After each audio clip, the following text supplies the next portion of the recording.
should have taken it a long way over. Conference Finals and hockey Edmonton up Dallas to advance the NHL Stanley Cup Final rematch with defending 10 champion seconds. Florida. I'm Dave Anthony. This is Fox News.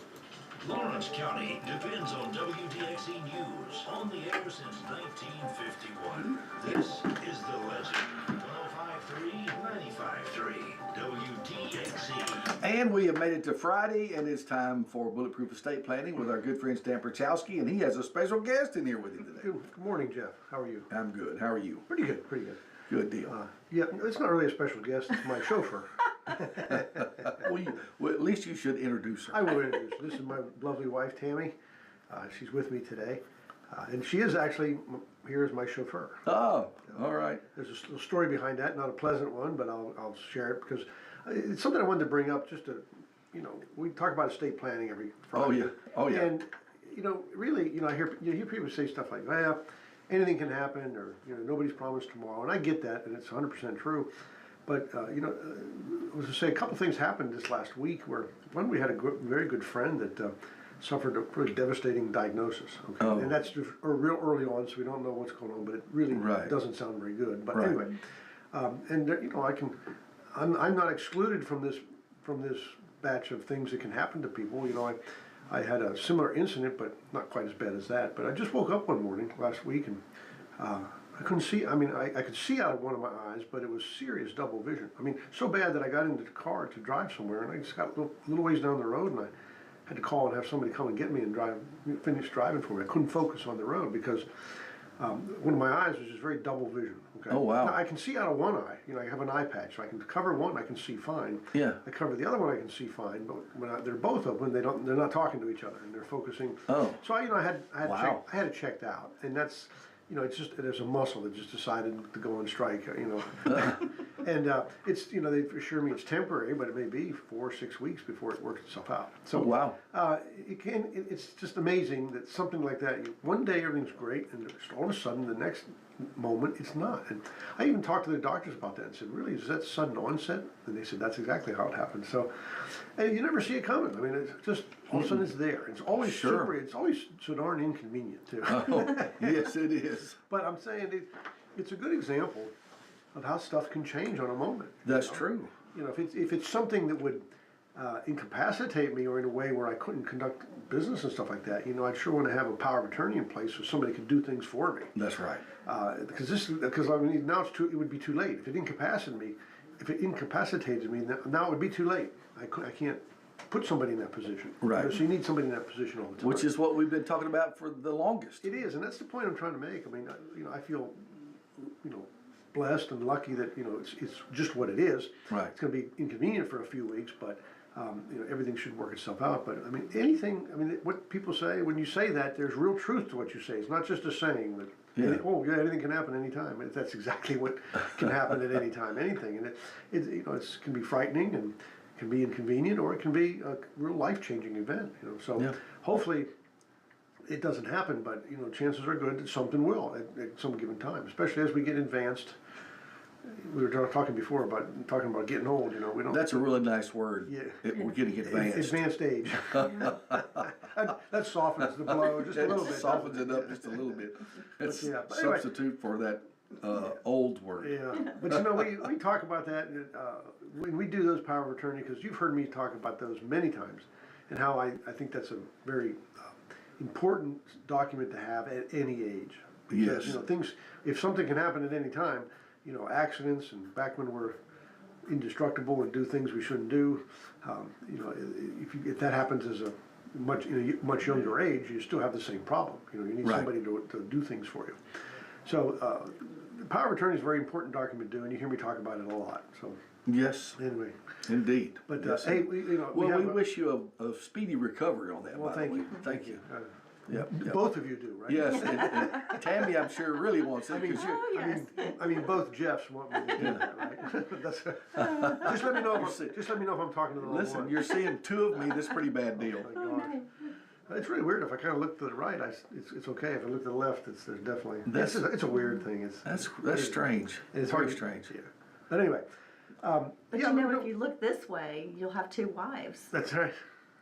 That could be a plus. Oh my gosh.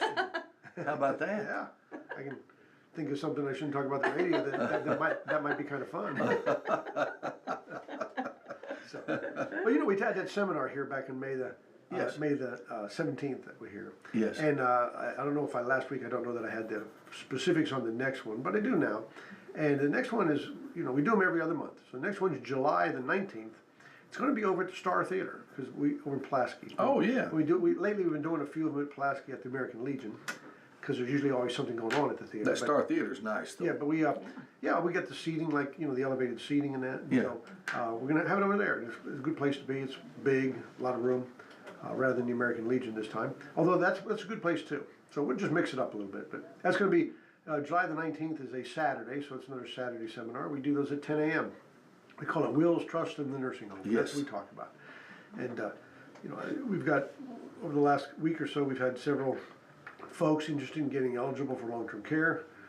So, you know, there's always, you know, I was trying to think of something that has gone on here, you know, in the last week that I can talk about. Yeah. And nothing super exciting to talk about on the radio. So the subject matter is kind of wide open for listeners. If anybody wants to call in. Yes, let's invite them to call. Call in at 766-9393. That is correct. The radio station. 9393. You know, ask a question, share an experience. And if you know a magic home remedy for getting your eye to straighten out, I would certainly welcome all that. Because there's got to be something out there for it, right? I mean, it's kind of common. I don't know about real common, but it's not really a rare incident. Yeah. So your doctor knows what it is anyway. Knows exactly I mean, what they looked at it. I think they're going to do another test just to make sure it's not something that doesn't belong there. But sure. They've said, yeah, we've seen this before, and here it really takes about this long, and it just fixes itself. And then, but they also say, I don't know if I'll ever really be able to tell you why it happened. It just kind of does, which is okay. I wouldn't have to go to medical school to come up with that answer. Okay, but anyway, we'll see. So very complex. Your eyes, yes, by the way. very much so. But you know, the good news was, you know, one of the doctors can have those.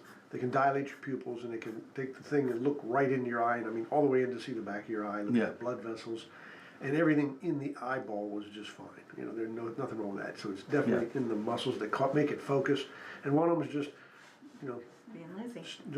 Being, you know, dogging it, not doing his job. So, yeah, we'll see. Yeah. But hopefully it'll be okay by the next seminar.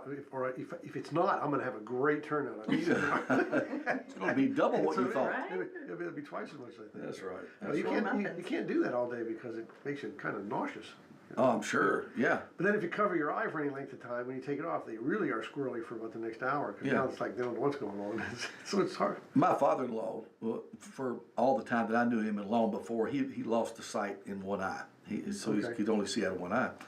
And every once in a while, I would close one eye while I'm driving just to see what that was like. And it's amazing the difference. It really, really is. Did he drive? Oh yeah, he did. Because I was going to say, what I noticed is a strange depth perception because you don't have it. Yeah. With one eye. Yeah, yeah. Just something as simple as pouring milk into it throws it off. Yeah. Just having one eye. You're not where you think you are. I imagine you can get used to it. Yeah, I know. We were at Walmart. We stopped at Walmart and I was helping them take stuff out of the cart and set it on the counter there. And the first thing I set on the counter, I didn't quite let go of it, but it looked like it was on the counter, but it was really half on and half off. That's right. So I had to put it farther on the counter, but in my sight, that looked like way more than it had to be. Yeah. So it's just weird. Yep, it's very different, very, very different. Well, I wish you a speedy recovery on that, and for your sake too. Oh yes. Oh, yes. It's okay. You know, we work together all day. Yes. So we're together, but usually in the morning when he drives in himself. My office, I'm the executive director at the theater, so my office is right there with him, and we're together at work, but the drive in now, we've got time to visit and talk, because at work, we're head down, you know, busy. Oh yeah, you guys are busy. Yeah. So it's been kind of nice. I've enjoyed it, really. Well, good. Not too bad. Now in a week, next week, ask me again. And after about 6 weeks, don't ask. I won't be here. No. We may have to hire someone else. Yeah, there'll be somebody else here that's a paid chauffeur. Good deal. But you know, when we had the last seminar, we had a great turnout here. Yeah. We had a lot of people engaged. A lot of people were interested in that asset protection trust we do. You know, it's a way to protect property from creditors, and the creditor most people worry about is long-term care. Yes. It's one of those things we can do way in advance. It's what we call pre-planning. Right. Versus, versus what we call crisis planning. And the difference between the two is, crisis planning is or pre-planning is when somebody says, well, my wife and I are retired, or we're getting ready to retire, and we have accumulated our wealth, whatever that is, and we really hope if one of us goes into long-term care, really hope it doesn't become catastrophically expensive to us to do that. Right. And we have to spend all our retirement money on that. If it happens, right? That's pre-planning. That's a good time to do this. Yeah. The crisis planning is when somebody comes to me and says pretty much the same thing, other than says, "Hey, we're retired. Sure hate to lose our life savings and stuff like that, but so and so, my wife had to go to the nursing home this weekend, and so she's already there. So crisis planning is more like the 11th hour. Time becomes a bigger factor and stuff. But the Asset Protection Trust is doing the same thing. It's just doing it ahead of time. Because I've often say at the seminars that these crisis planning strategies, there's quite a few of them, and crisis meaning somebody's already in care, right? Yeah. Crisis planning strategies, we can save, if you're married, we can save everything. If you're single, it's going to be a little bit of loss, but we can do very well. But these strategies are only available once you're in care. So like right now, even though I may seem like I need to be in care, I'm not. Neither are you. Nobody in this room is actually in care. So the strategies that what we call crisis strategies are not available to us because the first criteria to meet is you must be in a facility, right, and need care, and then they're available. So you can't use those until that time comes. But if you do the trust is the only thing. The Asset Protection Trust is the only thing that's available now ahead of time. And it has the biggest advantage of what we do is we put big ticket items in the trust, like your houses, your land, things that are hundreds of thousands of dollars worth, right? Right. Big investment accounts if you have them, stuff like that. We put those in and protect those, and then after we clear that 5-year rule that we're worried about, now everything in that trust is forever protected. There's nothing they can do about it. Yes. Now if you go into care, now all those crisis tools become available to protect whatever's not in the trust, and that's pretty easy to do. So if you set it up that way, it works very, very well. It's very powerful because now we're just down to money in the bank. Yeah. Our operating account, our checking account, the stuff we're living off of. Right. Retirement funds, the Social Security that comes in every month and you spend and goes out every month on things that you pay for. So that's all we have to deal with at that time because all the big ticket items have already been protected. And so it's easy. It's easy at that point to get there, and we can get people qualified quickly. Because if somebody goes into care, the trick is to try to get an application in as soon as possible. And you can't just sit down and hurry up and fill it out and send it in, because if you don't have your assets structured in the right way, when you send it in, they will just deny you for being over-resourced. So we've got to manipulate the assets to convert countable assets into non-countable assets. That's get you down below this magic $2,000 limit. Right. Now we're not getting rid of any money. We're just recategorizing it. So Right. you're keeping it all, but we're just changing the posture of it. Yeah. And when we do that, then we can file the application. Sometimes that takes time because a lot of people have stuff, money in an IRA, which means we got to talk to somebody like Fidelity or Vanguard or where it exists. And that doesn't happen overnight because, if let's say the husband is in care, and the spouse has to talk to, say, Fidelity about the IRA or something. Right. Well, they won't talk to the spouse because they don't have. They'll say, well, send us the power of attorney that says you can act for him. Yeah. If you sit there and say, well, wait a minute, he's my husband, we've been married for 60 years, and they say, sorry, if you don't have the authority to speak for him, we're not going to talk to you. So you got to send them the power of attorney, and they scratch it and sniff it for about 7 to 10 days, and then you call them back and they say, okay, what do you want to know? We saw your power of attorney, you have power to deal for your husband, what do you want to know? Yeah. It's like, okay, I want to cash this thing in, or we want to convert it into something other than an IRA, for trying to accomplish the goal we're trying to accomplish. Right. And they say, okay, well, we'll send you the forms. And that takes a week. And then, fill them out and send them back, and it'll be a week or 2 weeks before we cut you a check. So, we're looking at a month by the time we get to where we're going, just simply because we're dealing with these third parties. Yeah. And they have their own procedure. And, you know how it is with insurance companies. You send in a form, and you never hear from them for 2 or 3 weeks, and you finally call them back, and they say, oh, yeah, you filled something out wrong on there. We can't accept it. They don't call you and tell you did something wrong. You have to follow up on it, right? And so it's just a big delay. So that's cost us time, cost us money at that point in time. So, Right. But once we convert those assets, then we file the application, and once we file the application, we put them in a status where the only thing they have to pay is what they call the patient liability, which is typically your income. And you're not paying the whopping $10,000 a month. And then of course you will be approved because we got you approved before we ever set the application in. Right. And then 3 months later, when they approve it, they go back to the day you filed the application and pay the facility, It's amazing. Yeah. And you often hear me talk about, being in long-term care, being in a nursing home, going broke in a nursing home. I want to make something clear. And I usually do at the seminar, and I'm not talking about the care you get Yeah. at the nursing home. I've never been in one other than to visit people, but I'm sure the care is top-notch, high quality care. I deal with the administration, okay, and it's not like they take your money. A lot of times at the seminars during the Q&A, people say, how do I keep the nursing home from taking all my stuff? And I'm always quick to correct and say, well, the nursing home doesn't take anything. Yeah. What can happen to you?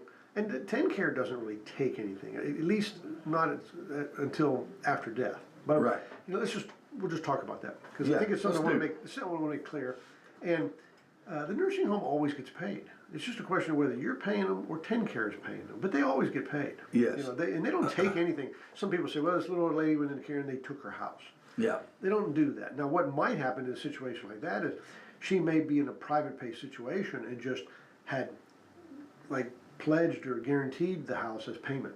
Right. That sort of thing. But they don't take it from you. So let's back up a little bit and say somebody needs to go into care. You go into care, they'll, like anything else, those folks will ask you how you're going to pay for it. Because they're not going to give it to you without paying like any business would. And sure. Don't blame them one bit. When a nursing home provides services, they need to get compensated. And right.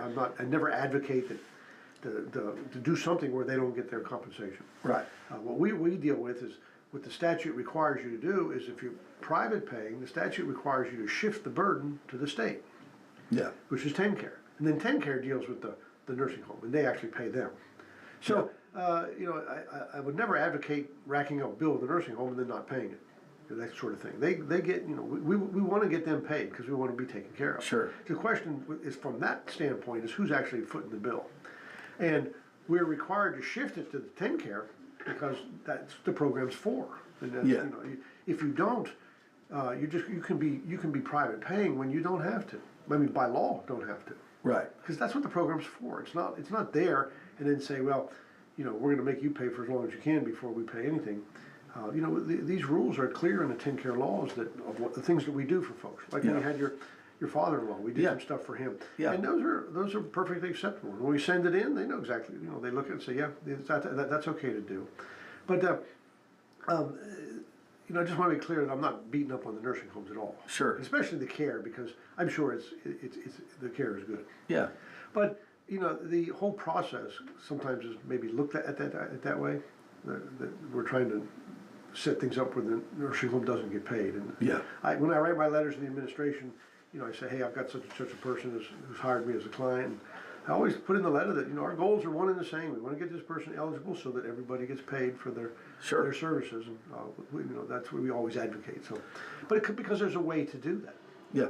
There's no law at all if you're just saying, hey, let's rack up this bill and screw somebody over. I mean, that's not that's not the practice of law. And, we take advantage of what's available to us, and there's quite a bit of things that are available to us. It's just they're not very well known. That's true. Coming up next month, July, well, I guess a month after, July 29th or 30th, I think, Medicaid, the federal act, will be 60 years old. I think its anniversary is on July the 30th. Really? And 6 decades, and we still don't quite understand it. Not we collectively, you know what I mean? Yeah. I like to think I have a good handle on it. But there's a lot of things in there that are available to us. This is not my creative thinking. We create a Medicaid compliant annuity, or we have a strategy to protect the home. Right. The home is always at jeopardy. Yeah. And I'll talk about that in a little bit just to give an example. But there are strategies for us to protect this property that are codified. Right. They're in the law. So that's all we do. It's not Stan Pierchoski making it up. I'm not that smart. We just take advantage of it. And actually, before 2006, when we adopted the Deficit Reduction Act, there were more things we could do. Now, that was before I even started practicing state law, but as I look back through the history of the statutes, they closed several doors back then. Sure. And it would have been real nice to still do those, but you know, we can do what we can still do. Okay. And so there's a lot of strategies that we can do. You meant the asset protection trust. Yep. You mentioned putting the big ticket items in that trust, such as your home or big accounts or land, that kind of thing. And we've, I think, addressed this in the past, but it's been a while. What about big ticket personal property items? You know, people have big farms and farm equipment, maybe a lot of it, hundreds of thousands of dollars worth. It can be. So these are assets, Right. vehicles, things like that. How does that come into play with this? Well, here's the strategy we usually use. Personal property, and that's what you're talking about. Yes. Let's back up just a little bit. There's only two kinds of property in all the world. Yeah. There's real property, which is land, Right. and everything attached to it. Right. So when people say, oh, you know, I got this land, I found the deed to my farm, but I can't find the deed to my house. Yes. There isn't one. Yeah. That's why you can't find it. This deed is to the land and the house is attached to it, so it's Right. a part of it. It's represented in the value, right? Right. So that's the real property. Then everything else, other than real property, is personal property. Personal property. So your tractors, and your farm equipment, and all that high ticket stuff is personal property. Yes. Now, under the 10-care law, the 10-care does not go after personal property. They're actually statutorily prohibited. Interesting. Unless, here's the caveat to that, unless that personal property rises to the level of investment grade. Okay. Now, what could that be? There's a court case that hits the nail right on the head. But if you took, let's say you had $100,000 or $200,000, you know, a fair amount of money, and because money in the bank is personal property. Yes, Right? it is. Why? Because it's not land. Right. So it's a pretty simple concept. But if you had that and you said, you know, I want to buy gold bars with it. Yeah. Okay. We bought gold bars. The gold bars are personal property, but there's a good argument that would rise to the level of investment grade. Yeah. And that exposes it.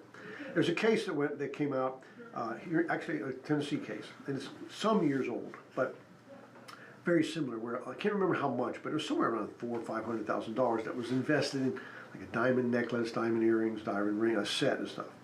And instead, they just took the money and bought diamond things for it. Yeah. And the courts ruled that as investment grade. That money, because they didn't buy it to wear it, they didn't buy it to sell it or be in the commercial business of buying diamonds and doing so. They bought it just to put money into something. Right. And they said that rises to the level of investment grade, and that exposes it. Now, in my practice, I've never seen that. Some people tell me, hey, I've got some precious metals, and it's some, but you know what I mean. It has. First of all, it has to be, and the farm equipment is another good example, because that can be a very high-ticket item, but it doesn't get their attention because it's not a high-ticket item to them if they come after it. You know what I mean? 'Cause Interesting. you have tractors that cost a lot of money. Plows, Yes, they you do. got all the things that hook to the tractor, right? Yeah.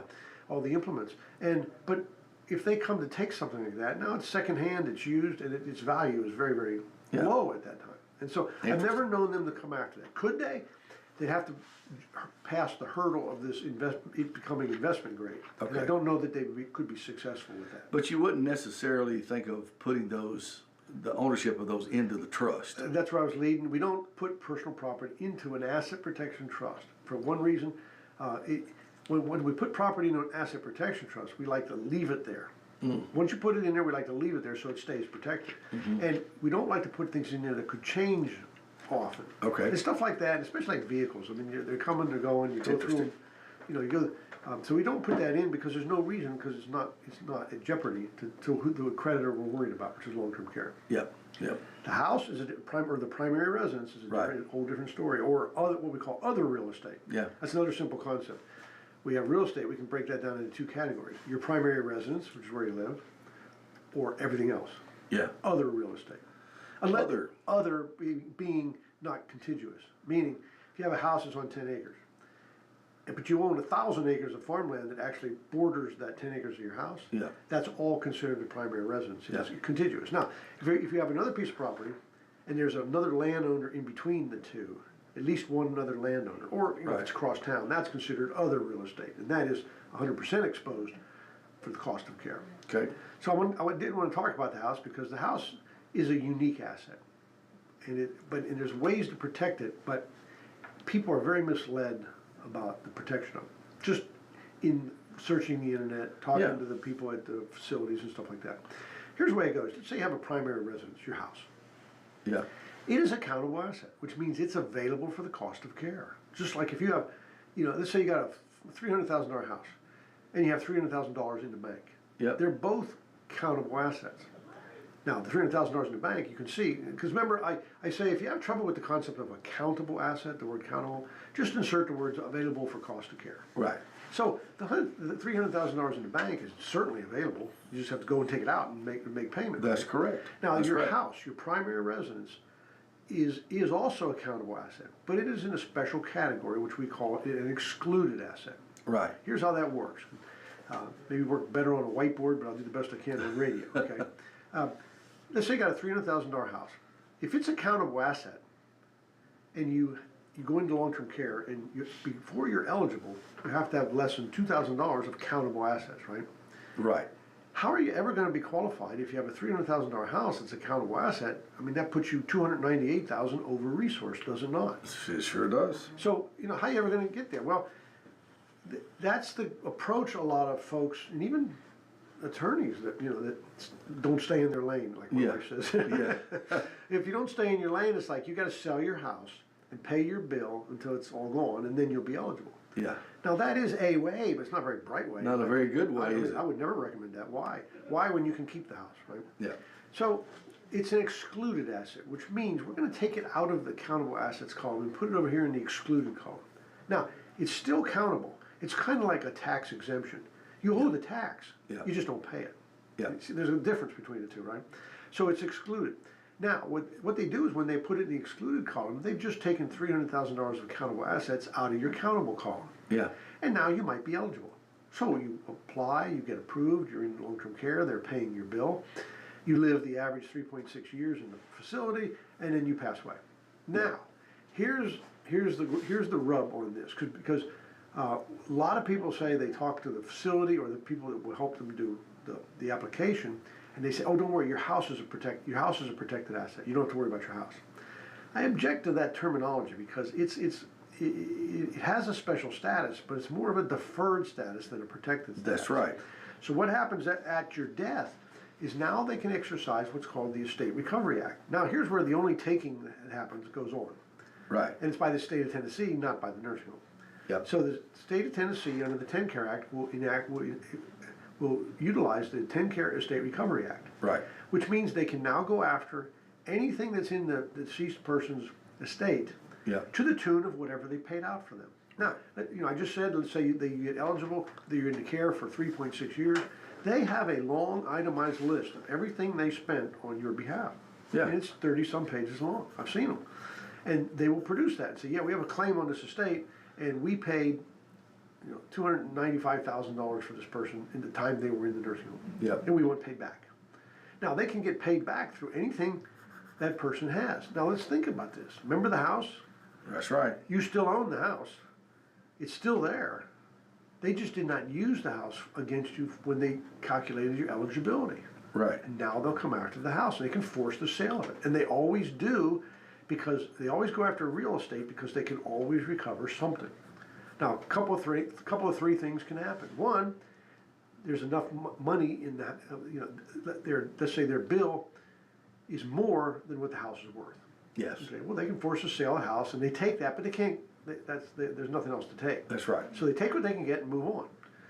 There could be a $300,000 house, and their bill is only $100,000. Yep. Not as much as the house. Right. But they still want paid. So God bless them. They'll let your kids buy them out. If you want to keep the house, you can buy us out. Yeah. Now, when that happens, it's somewhat of a reduced amount because the TennCare payment rate to the facility is less than the private rate. So, and they'll even negotiate that because they're not in the business of having houses. Right. They just want the money. Right. But if they get stuck with a house, they got to auction it off. They got to do something with it.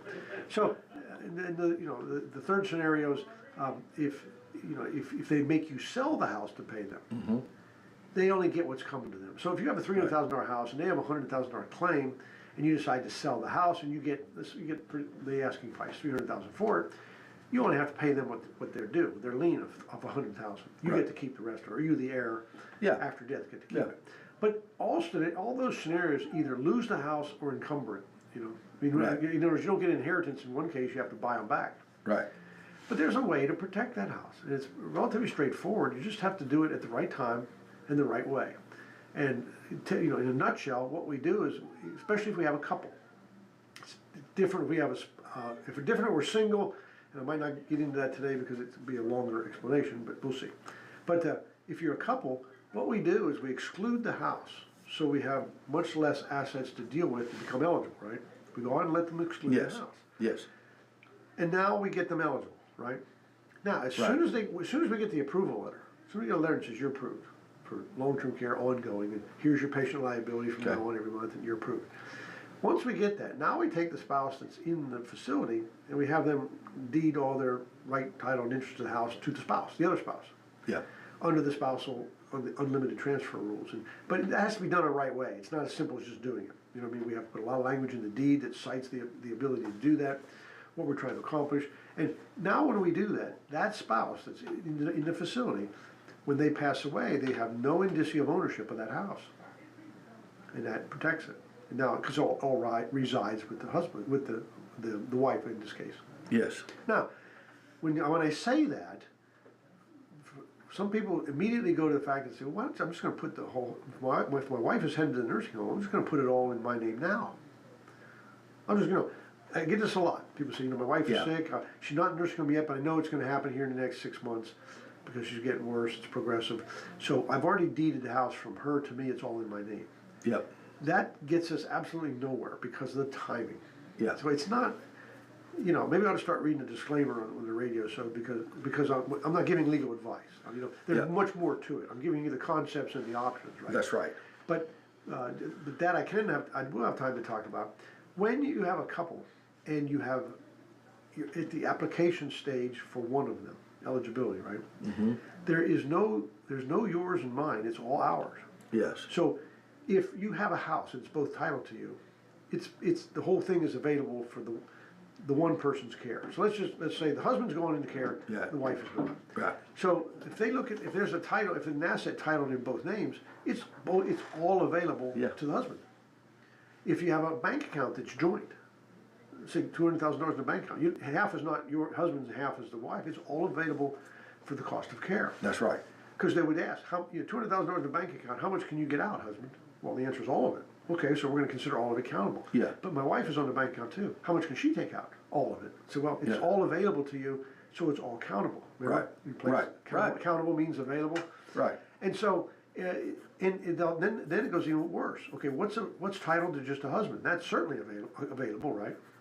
Now, if something's only titled to the wife, well, because you're married, that's available to the other spouse, even though it's titled only to the wife. Yeah, interesting. Now, that's the way it is going in. Okay, going in, it's no yours, there's no mine, it's all ours. Okay, and then we do this thing where it's kind of a big math problem. You have all the assets, you kind of divide them in two essentially because one spouse gets the community spouse resource allowance, and then now after the person gets approved, so you got one spouse in the home, and we finally get the letter from TennCare that says you're approved. Now everything is yours, mine, and there is no ours because we've already divided everything. Now, at that case, now we have a thing where one spouse can give to the other spouse an unlimited amount of property with no penalty. Because remember I said anytime you give something away, they're going to hammer you with a penalty period. There's only two people you can give to that don't get a penalty period. One's a spouse and one's a disabled child.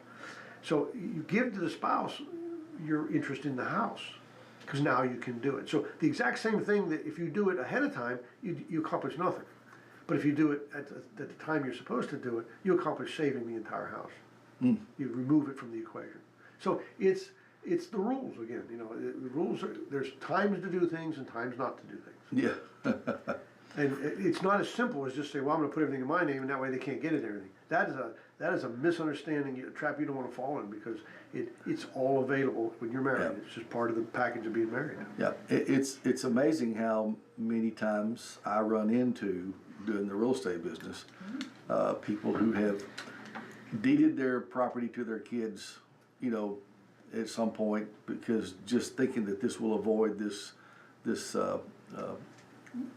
nursing home taking our house. That's right. That's right. And that in the language of the common people, that's what seems to happen. And that will work but you got the 5-year period to deal with. That's right. That will work. It'll work if it's done soon enough. If you do it and 5 years go by before anything ever happens. Right. That will work. And that's the same thing with the asset protection trust. When you put property in a trust, you are giving it away. You're giving it to the trust. The big difference between the two is you still maintain control of it. Yeah. So what happens if you give it away to your kid? 2 years later, he borrows $300,000, $400,000 to build a nice house. He's got a lot of investment in it, stuff like that.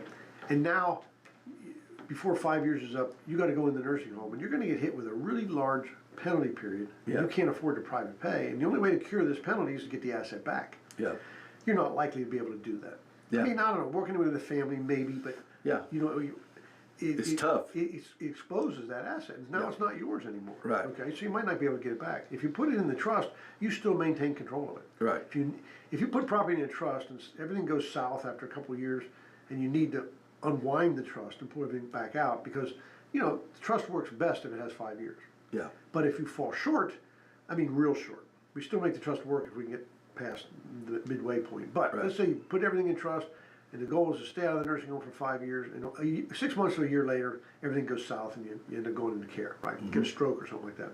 Well, now the trust is probably not the best solution anymore, so we can back out of the trust, and Yeah. flip the switch, and go into crisis mode at that point. If you've given the property away, you may not be able to get it back, and to do that, then you're just stuck with this penalty period, and that can be catastrophic. That's a disaster. That can be a real problem. Yeah. So you can give it away. You can give it to the trust, and in the trust it says at my death it's going to go to my children. So you can, let them, you can make sure that they're going to get it. But if you're giving it away during life for the sole purpose of avoiding care, it's not always the best idea. It can work, but there's other factors you need to consider. Yeah. Another factor that you really need to consider, which is getting to the edge of my lane, is that you're going to get hammered with capital gains. Yeah. Because you're selling it at your basis, which is way lower than what it's worth, Right. especially if you had it for a while. Whereas if you give it away, if you put it in your trust and leave it to your heirs at their death, they get that step up in basis, which is a tremendous advantage to them. Yeah. Their tax basis becomes the fair market value of the day of your death, and that's a big deal because if they ever want to sell it, because if you give it away during life, they end up with your basis. Yeah. It's like, well, why is that? Well, the answer is because there's no bargain for sale or exchange of the property, no way to calculate a new basis. Yeah. You didn't pay, you gave it for love and affection, $1 or something. Yeah. So they can't calculate a new basis. So you get stuck. The new owner gets stuck with the old basis, which you get these farms that were bought for $20,000 Yeah. 50 years ago. Now they're worth $2 million. You talk about a capital gain. That's a gain. And if you give it away, that person's basis is the $20,000. Okay, if they want to sell it, I mean, it would be catastrophic. So there's The only way to cure that is for that person not to sell it, leave it to their heirs in a trust so that they get to step up in basis, and that would sort of yeah. catch everything up. But So the trust is the true answer. well, it is a great answer. It's a great answer. That's for sure, because it gives you a lot more flexibility. You control it. You can use it. The big variable is the 5 years. Yeah. What's your health like? What can happen? What about something happening that you didn't see coming? What we talked about. Vis-a-vis, me sitting here, Yeah. that can happen, and that's just a risk. But if you can do it ahead of time, remember I said I painted the picture. Hey, we're getting ready to retire, or we're in our retirement years, and if something happens, we talk about dying. Dying's a Right. when. Long-term care is an if. Yeah. That's a good time to do it because statistically, if you're basically healthy, statistically the 60 months is going to be in the bag, right? Yeah. I mean, I get it. Anything can happen. A stroke can happen, comes out of Sure. nowhere. But statistically, you got a really good chance of clearing this 5 years. Right.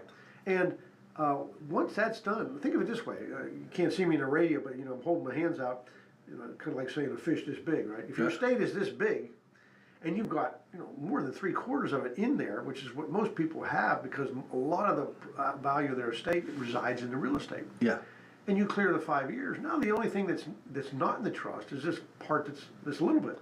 Yeah. And that's usually just money in the bank that we're living off of and paying, stuff Sure. like that. And when the time comes, if you go into long-term care, we can protect that with these crisis tools, because then it's a walk in the park. That's real easy to do, because real estate at the 11th hour is challenging to me. Now I can do it, but I got to do some quasi-drastic things to get it done. I can protect the property at the last minute, but it's so much easier to get that stuff into a trust now and just clear the bar, and it's never have to worry about it. Because the interesting thing about a trust is once you put it in a trust, the minute you put it in there, TennCare can't go after it. Yeah. It can't, why? Because it was countable, right? Yeah. But the minute you put it in the trust, it's now a non-countable item, because you're limiting your access to it. So if somebody says, well, you can pay, or you put a bank account in there, they can't get at it. Yeah.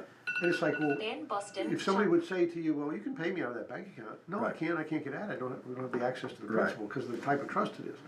So it's non-countable the minute we put it in there. Yeah. It also escapes estate recovery the minute we put it in there, because the asset protection trust is a creditor protection trust. So Right. at death, when the creditor, like estate recovery, comes around, they can't penetrate the trust. The only thing they can do to us, the only reason it invokes the 5-year rule at all, is because 10-care law says if you give something away and do not get compensated for it, Yeah. we're going to call that a divestment, and that triggers the 5-year rule. Now, Yes. that means if you give it to your child, right? We just talked about that. Suppose you give it to the church, same thing, but it's a donation to a nonprofit. Well, 10-care says that's a gift, and we're going to hammer you for it. Yeah. Or if you give it, whatever you do it, if you give it away to anybody, the statute is not specific to where you can give it and not get punished. If Yeah. you give it away and don't get anything for it, we're imposing a penalty period. Now, the reason the two laws overlap, trust law and 10-care law, because they have nothing to do with each other, but they can influence each other, because when you put property into an asset protection trust, the trust is not paying you for it. Right. And it shouldn't, because you wouldn't have advanced your position if you did. Yeah. If you have a $200,000 house and you put it in this trust, and the trust pays you $200,000 for it, I mean, here you still sit outside the trust with a $200,000 asset. It's just changed posture from house to cash. So we're not Right. accomplishing anything. So when we put property in this trust, the trust does not pay us for it. Now 10-care is calling that a divestment. That's why we're stuck with the 5-year period, because they can impose a penalty period if we ask for 10-care benefits within 60 months of divesting it into the trust. The two laws have nothing to do with each other, but Okay. that's the overlap. Because 10-care says if you give it away without getting compensated for it, it's a gift. Yeah. And that's where you get hammered. And putting it in the trust is technically giving it away and not getting anything for it, because you're changing ownership from you to the trust. So, but again, once it's in the trust, we maintain all this control over it if we need to do anything. Yeah. And you get to live there. I mean, the people that give the house away to the kids, maybe they can't live there anymore. Or even worse, you give it to the kids and say, well, we still want to live here, so we're going to reserve a life estate. I was going to mention an that. old common law form of action, and it's a great tool, but not so great when you're dealing with long-term care, because they will put value on a life estate. Yeah. Now, you're in the real estate business. How do you sell a life estate? Not very easy. Tell me, because I can't think of any way to do it. Well, I can think of one way. Yeah. You have a life estate. Here's what happens. We'll just spend some time on this because we're talking about the house. Yeah. And this is something very popular that people talk Yeah. about or do or think about. Or this is what Joe down the street says to do. He Yeah. says, hey, if you give your house to your kid, ownership is complete. You're deeding it to your son, right? Yeah. Now, your son's wife hates you, so they're just going to give you the boot as soon as you do that, right? Yeah. So if you want to live there, you need to reserve a life estate so you can have the right to live there. Right. And that's what a life estate is. Yeah. You give away the property. You've given up all ownership, but Right. you're retaining the present possessory interest. That's right. Okay. So, and it's for your life, or you and your spouse's life. And so you have the right to live there. It's kind of like a lifetime renter. Yeah. Yeah. But you can't. The person that has the property is called the remainderment. They have the future interest, Right. but not the present interest. And so you can. Everything goes seamless to you as a life estate. It's your property. You do whatever you want. It's like you're renting it. You're allowed your quiet enjoyment of the property. Right. The only thing you can't do is commit waste toward the remainderment. You can't trash a place so that. Right. Yeah. But the common sense stuff. So this life estate. Now they can't give you the boot, right? Right. And that's why people do it. Right. However, here's what happens. When they give you a life estate, 10-care puts a value on that. Here's how they do it. You go to the Social Security tables in Title 42 of the United States Code, and there's a table called the life estate table. And you will, at the day of transfer, okay, you will go down the list. There's 3 columns. Right. One column is age, and it goes down the list starting from whatever age it starts from, and it actually goes to like age 119. So being pretty optimistic. And then there's 2 other columns. One's called the life estate interest, and the other one's called the remainder interest. So you go down to, let's say you do this when you're 65. Yeah. You get down to 65 years old, and you go across, there's the life estate interest and the remainder interest are 2 decimal numbers, technically fractions, and the 2 of them add up to 1. Okay?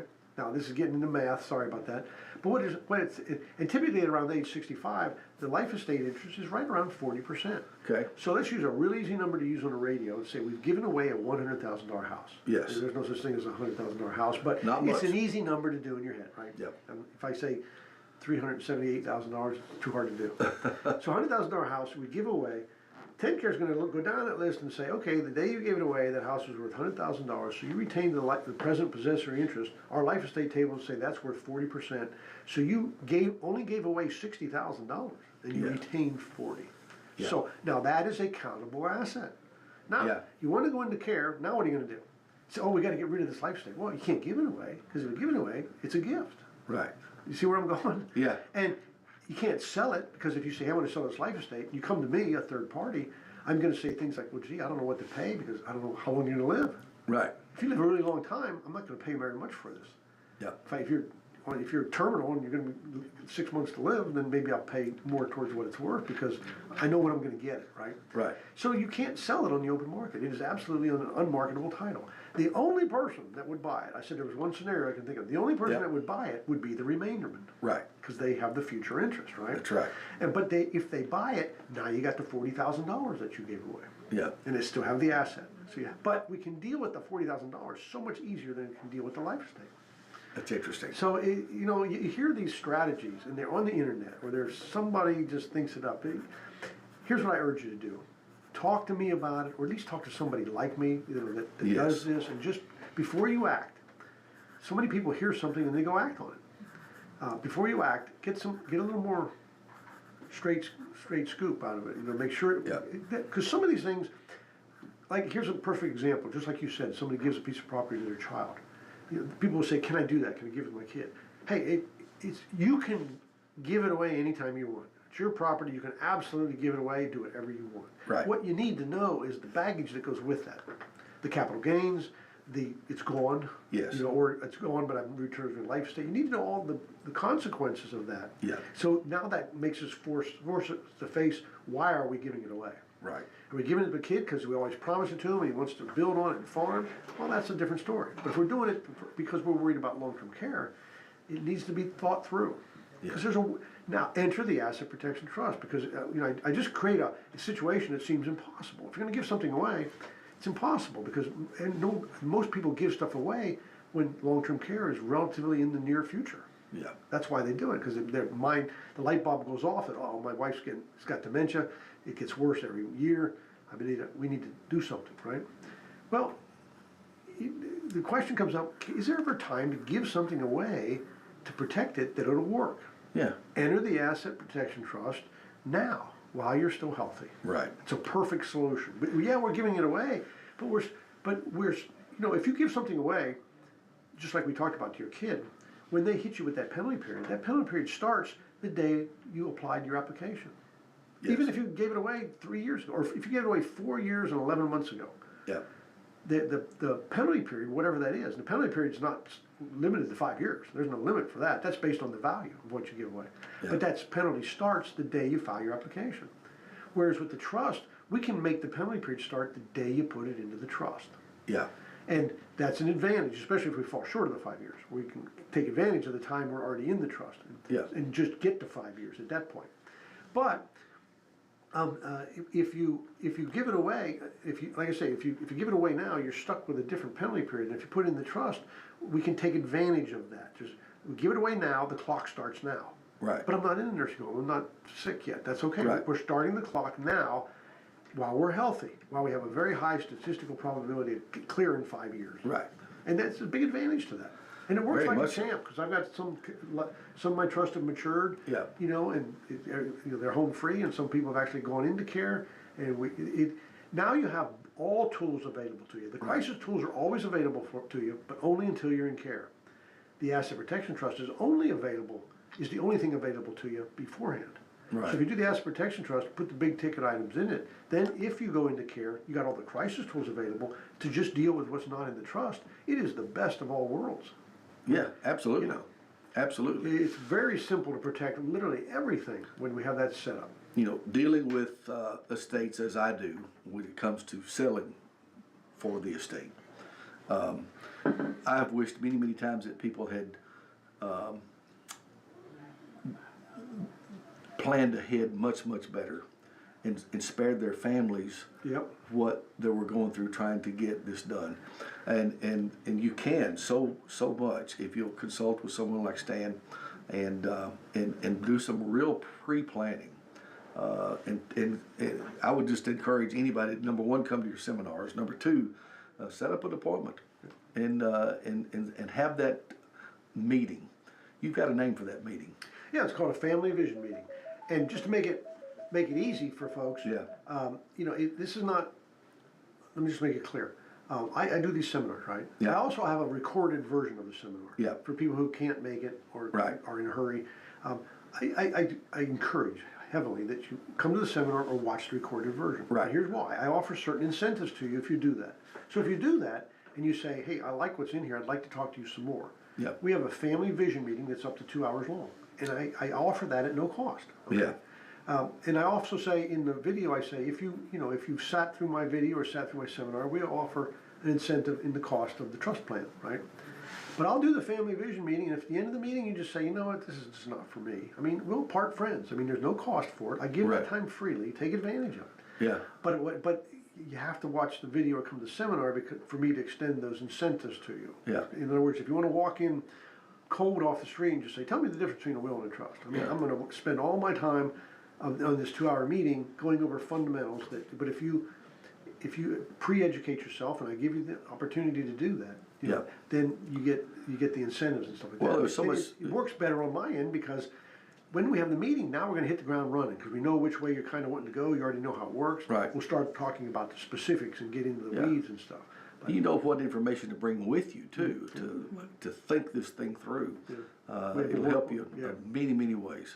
Help you in many ways. But it looks like we're coming down the wire. If that clock on the wall is right this time. A few more meetings with you, and I'm going to be an attorney. There you go. I will bestow the honorary degree on you if you want. That'd be fun. So, Yes. real quick in the last 2 minutes, I think. We got the seminar coming up on July. I got to think in terms of every other month. In July the 19th, which is Saturday, 10 o'clock on Saturday seminars, Wills, Trust in the Nursing Home, that's what we're going to talk about, at the Star Theater on the beautiful square in downtown Pulaski, Tennessee. Absolutely. It's right next to my office. Big place, we have a lot of room. Oh yeah. So it's not too early to RSVP for that. We've already got some. Yeah. I got some folks that couldn't make the last one that are already on the list, and other people call every week. So call and talk to one of the gals, they'll get you set up, and just let us know how many people are coming. It's a pretty loose RSVP procedure. So, if you hadn't been to one, you ought to give it some thought. I get a lot of great reviews on it, don't we, Christina? Oh, absolutely. People that wrangle her in Walmart. Well worth your time, I know. Yes. People that wrangle her in Walmart and say, I went to seminar, and man, that was some great information, a lot of cool stuff. And it's not a sales pitch. No, you're not obligated. not at all. It's great information, and to put some thinking on you, really. I mean, the only sales pitch is, if you decide you want to go that route, this is what we do. Yeah. So we'd like you to consider us if that's the case. That's all. Yeah. But come and get the education. It's very valuable.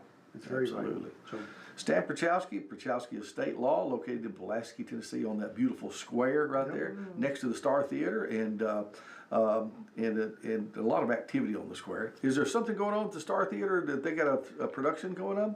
you're going to have a few seconds. Okay, yeah. That's okay. Actually, we've got Bye Bye Birdie coming up next. Yeah. Bye Bye Birdie's coming up next. Auditions for Steel Magnolias. So you ladies out there who love the classics. Yeah. We have drop-in improv on Thursday nights. That is a blast. And just check our website out, startheater.org, and you can get connected. That's quite all right. We can do this. See you next weekend. See you next week. Thank you, guys. Department of Government Efficiency. Thank you. Farewell. No, that's fine. I always say welcome to one of the fastest hours of my week. I know, right? Creeps up on you. That's good.